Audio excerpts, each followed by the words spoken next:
ఇన్ని రకాల ప్రయోగాలు పరిశోధనలు జరుగుతున్నాయి. కొంతమంది తెలుగు ఉందంటున్నారు, లేదంటున్నారు, మనది కాదంటున్నారు. అసలు ఇప్పుడు మన స్థాయి ఏంటి తెలుగువాడు? తెలుగుది అసలు వాస్తవం ఏమిటండి సార్, ఒక భాషకి 6 స్థాయిలు ఉంటాయి సార్. ఎట్లా అంటే మొట్టమొదట ఒక భాష ఎక్కడైనా సరే ఆ భాషను మాట్లాడేవాళ్ళు ఒక చిన్న గుంపుగా మొదలవుతారు. ఏదో ఒక చిన్న ప్రాంతానికి పరిమితమయ్యి ఒక చిన్న గుంపులో మొదలవుతుంది ఒక భాష. ఇది మొదటి స్థాయి భాషలో మొదటి మట్టు అంటాం. రెండవ మట్టు ఏమిటంటే ఆ గుంపులో జనాభా పెరిగే కొద్దీ తన ప్రాంతాన్ని విస్తరించుకుంటూ పోతుంది. అంటే మనిషి మొట్టమొదట ఆహార సేకరణ దశలో ఉండేవాడు. అంటే పంటలు పండించుకోవడం, ఆ ఉత్పత్తి దశ తెలియదు. ఆహార సేకరణ దశ అంటే వేటాడడం, జంతువులు తినడం, కాయలు గడ్డలు ఇవి సేకరించుకోవడం. అట్లా అతను జనాభా పెరిగేటప్పటికీ అతనికి ఎక్కువ ప్రాంతం కావాల్సి వస్తుంది వేటకు కానీ ఆహార సేకరణకి. అట్లా తన ప్రాంతాన్ని పెంచుకుంటూ పోతాడు. ఆ పెంచుకునేటప్పుడు అతనికి కొత్త కొత్త ప్రాంతాలు, కొత్త కొత్త భౌగోళిక పరిస్థితులు, కొత్త కొత్త వాతావరణ పరిస్థితులు ఎదురవుతూ ఉంటాయి. అప్పుడు ఆ భాషలో కొత్త కొత్త మాటలు చేర్చుకుంటూ పుట్టించుకుంటూ వస్తాడు. ఇది రెండవ మట్టు. మూడవ మట్టు ఏమిటంటే మెల్లగా ఉత్పత్తి దశ వైపు ఆ జనం అడుగు వేసి అంటే నాగరికత వైపు మరలడం. ఇది మూడవ దశ. ఈ దశలో లిపి ఏర్పడడం అనేది అత్యున్నత స్థాయి. మూడవ మట్టులో లిపి ఏర్పడడం అనేది. నాలుగవ మట్టు ఏమిటంటే లిపి ఏర్పరచుకున్నప్పటికీ లిపి రాకముందే ఆ గుంపులో సాహిత్యం ఉంటుంది. పాటలు పాడుకుంటారు, కథలు చెప్పుకుంటారు.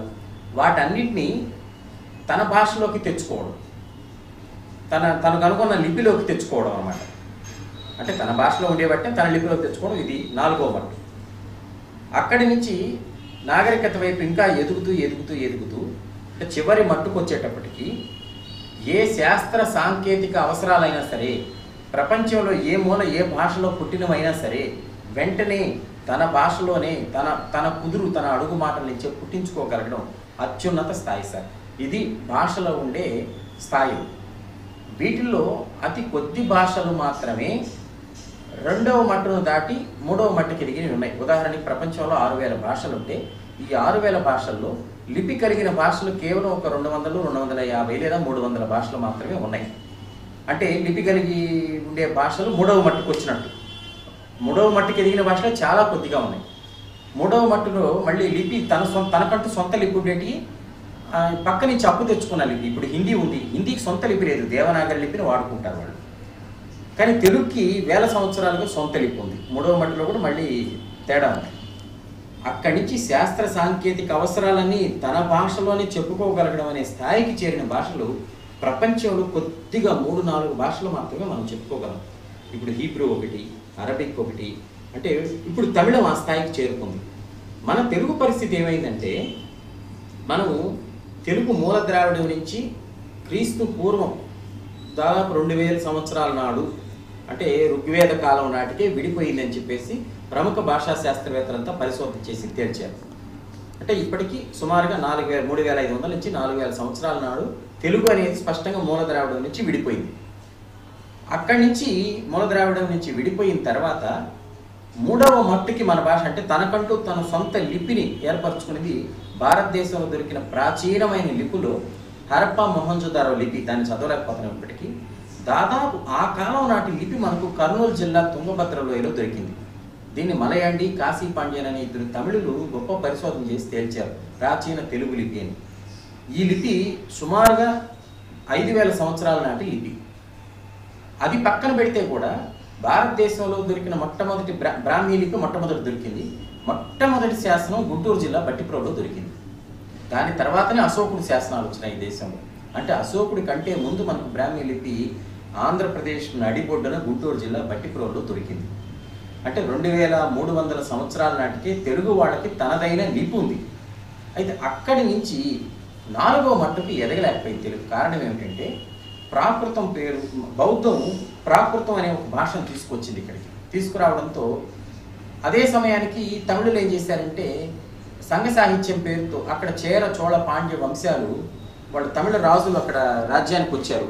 ఇక్కడ అశోకుడు అనే ఒక ఉత్తరాది రాజు కిందకి ఈ ప్రాంతం వెళ్ళిపోవడంతో ఇక్కడ తెలుగులో ఉన్న 700 కథలు గాథా సప్తశతి అనే పేరుతో ప్రాకృతంలో మనం శాతవాహన రాజులు వేశారు.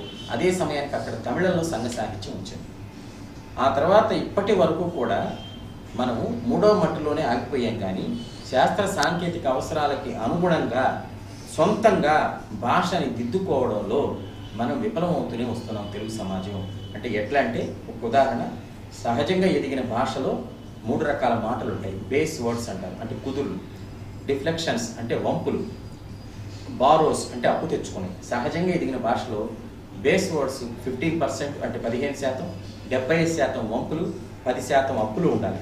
ఈరోజు తెలుగు పరిస్థితి ఎట్లయిపోయిందంటే, అప్పులు మాత్రమే 70% ఉన్నాయి, మన కుదురు మాటలు వంపులు కలిపి 20% పరిమితం అయిపోయింది. మన రాష్ట్ర ఆర్థిక స్థితిలో ఉంది కదా. అంతే. దీన్ని మనం అయితే తెలుగు చాలా చేవగలిగిన భాష. ఎంత చేవగలిగినదంటే 480 క్రియాధాతువులు కలిగిన తమిళం ఈరోజు 6వ మట్టుకు చేరుకుంది. తెలుగులో 1780 వరకు క్రియాధాతువులు ఉన్నాయి. ప్రపంచంలో ఏదో 1-2 భాషలకు మాత్రమే తెలుగుకున్నంత చేవ ఉంది. ఇన్ని క్రియాధాతువులు ఏ భాషలో కనిపించవు. బతికుండే భాషల్లో, ఇప్పటికీ ప్రజల నోళ్ల మీద ఉండే భాషల్లో. సంస్కృతం లాంటి వాటిలో ఉండొచ్చు, కానీ సంస్కృతం ప్రజల నోళ్ల నుంచి చాలా కాలం అయిపోయింది, తొలగిపోయి. అంత చేవగలిగిన భాషని ఈ రోజుటికైనా తెలుగు వాళ్ళము, తెలుగు పండితులు, తెలుగు ప్రభుత్వాలు పట్టించుకొని, ముఖ్యంగా తెలుగు యువతరం పట్టించుకొని పరిశోధనలకు దిగితే 20-25 ఏళ్లలో ఏ భాష సహకారం లేకుండా, ఇంగ్లీష్ కావచ్చు, గ్రీక్ కావచ్చు, లాటిన్ కావచ్చు, సంస్కృతం కావచ్చు, తమిళం కావచ్చు, వేటి సహకారం లేకుండా ప్రపంచంలో ఎటువంటి పదాన్నైనా తెలుగు కుదురు నుంచే మనం పుట్టించుకోవచ్చు సార్. 20-25 ఏళ్లలో తెలుగుని ప్రపంచ స్థాయి భాషగా తీసుకోవచ్చు సార్. అంత చేవ తెలుగులో ఉంది.